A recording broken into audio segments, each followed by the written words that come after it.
Golden दास ने भी वहाँ जा कर के लड़ाई लड़ा कि अपहरण का धारा इसमें जोड़ा जाए, रेप का धारा तो था ही, साथ ही हत्या का धारा जोड़ा जाए, SC/ST एक्ट का जो धारा लगता है वो सब जोड़ा जाए। और इस पर हम लोग सचेत हैं जी। और हम लोग चाहते हैं कि ये अमानवीय काम हुआ है। अच्छा। 12 बजे रात में एक नाबालिग लड़की को 5-6 लोग उठा करके जबरन ले जाते हैं माँ बाप के सामने, और उसमें भी शेड्यूल कास्ट की, जो सबसे गरीबतम तबका है, और उसको ले जा कर के बाहर में हत्या होती है, रेप होता है, लाश मरा हुआ नदी में तालाब में फेंका हुआ मिलता है।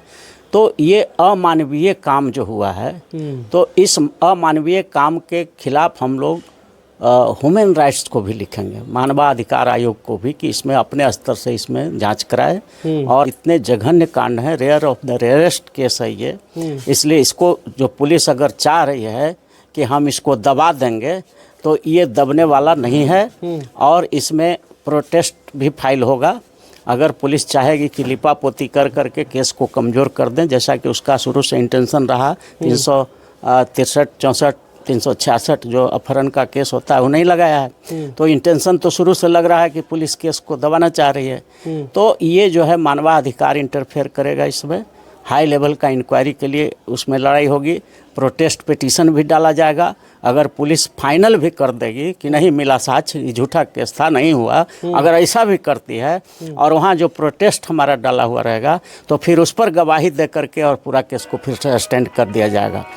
दोस्तों, मुजफ्फरपुर में रूपा हत्याकांड हुआ था। रूपा हत्याकांड के बाद देश शर्मसार हो चुका था, लेकिन उस केस में अभी तक क्या हुआ है इस पे बात करेंगे। हमारे साथ पटना हाई कोर्ट के जाने माने वकील हैं, advocate Arun Kushwaha sir. Sir, आप जो मामला सर सुने थे मुजफ्फरपुर के पारू में, जिस तरह से दलित लड़की के साथ जो घटना हुआ, सर उस घटना में सर क्या अभी तक हुआ कुछ?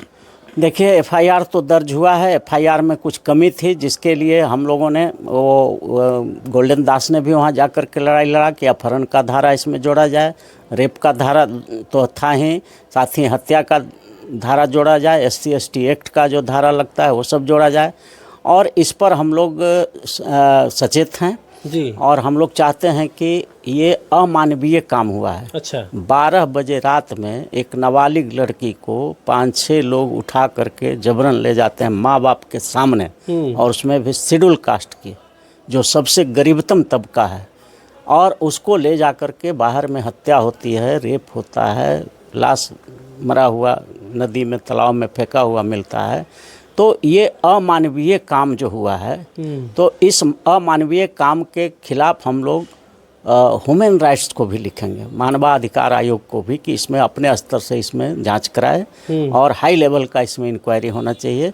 ये गरीब और अमीर पर न्याय नहीं होना चाहिए। भारत के संविधान का आर्टिकल 14 कहता है कि equal protection of law and equality before the law. देश का हर नागरिक कानून के सामने बराबर है, और बराबर का प्रोटेक्शन उसको मिलना चाहिए कानून का। तो कोई शेड्यूल कास्ट का है, शेड्यूल ट्राइब का है, कि अमीर है कि गरीब है, ये कोई मायने नहीं रखता है। सब के लिए कानून बराबर है। और अगर ह्यूमन राइट्स इसमें इंटरफेयर करता है, तो ये बिहार पुलिस से जांच छीन करके हो सके CBI को हैंडओवर किया जाए, या SIT भी गठन हो, स्पेशल इन्वेस्टिगेशन टीम भी गठित हो सकता है, बड़े बड़े एजेंसियों को ये दिया जा सकता है, जुडिशियल इंक्वायरी भी हो सकता है। इसलिए ऐसे कांड में, इतने जघन्य कांड हैं, rare of the rarest case है ये, इसलिए इसको जो पुलिस अगर चाह रही है कि हम इसको दबा देंगे, तो ये दबने वाला नहीं है। और इसमें प्रोटेस्ट भी फाइल होगा। अगर पुलिस चाहेगी कि लिपापोती कर करके केस को कमज़ोर कर दें, जैसा कि उसका शुरू से इंटेंशन रहा, 363, 64, 366 जो अपहरण का केस होता है वो नहीं लगाया है, तो इंटेंशन तो शुरू से लग रहा है कि पुलिस केस को दबाना चाह रही है। तो ये जो है मानवाधिकार इंटरफेयर करेगा इसमें, हाई लेवल का इंक्वायरी के लिए उसमें लड़ाई होगी, प्रोटेस्ट पिटीशन भी डाला जाएगा। अगर पुलिस फाइनल भी कर देगी कि नहीं मिला साक्ष्य, झूठा केस था, नहीं हुआ, अगर ऐसा भी करती है और वहाँ जो प्रोटेस्ट हमारा डाला हुआ रहेगा, तो फिर उस पर गवाही दे करके और पूरा केस को फिर से स्टैंड कर दिया जाएगा।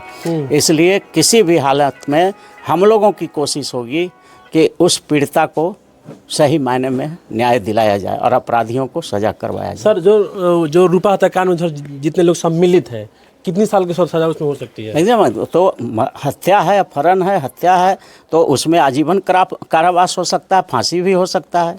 2 ही सजा है, या तो आजीवन कारावास होगा या फांसी होगा। तो लेकिन सर उनके समाज के लोग कह रहे हैं कि पुलिस प्रशासन उस मामला को दबा रही है। तो पुलिस को दबाने से केस नहीं दबता है। प्रोटेस्ट पिटीशन फाइल करने का प्रोविज़न है कि विक्टिम का जो परिवार है वहाँ कोर्ट में लगा देगा पिटीशन कि पुलिस मिली हुई है और पुलिस मिल करके केस को रफा दफा करना चाह रही है, इसलिए हमारा जो कंप्लेन में जो ये आरोप है इसके आधार पर गवाही लेकर के और साक्ष्य के आधार पर आगे प्रोसीडिंग किया जाए। अच्छा। तो उस पर चालू हो जाएगा। पुलिस अगर बचा भी देती है तो भी केस खत्म नहीं होगा, प्रोटेस्ट पिटीशन वहाँ लगेगा, लागू होगा वहाँ पे। हाँ लग जाएगा, उसी पर फिर केस चालू हो जाएगा। चलिए, रूपा हत्याकांड में सर से हम बात कर रहे थे कि जो भी आरोपी है उनके कितने साल की सजा हो सकती है। तो सर ने कहा कि उस मामले में आजीवन कारावास भी हो सकती है, फांसी भी हो सकती है। और मैंने भी इनसे सवाल किया कि जो वहाँ के प्रशासन है जो लिपापोती करने के चक्कर में है, तो ऐसा बोले कि ऐसा बात नहीं है, मानवाधिकार अपना इंटरफेयर करेगा और इस मामला को उठाएगा भी। तमाम मुद्दे पे हमने बात किया। सर को बातों कैसे देखते हैं जरूर कमेंट कीजिए। बहुत बहुत धन्यवाद। जय भीम।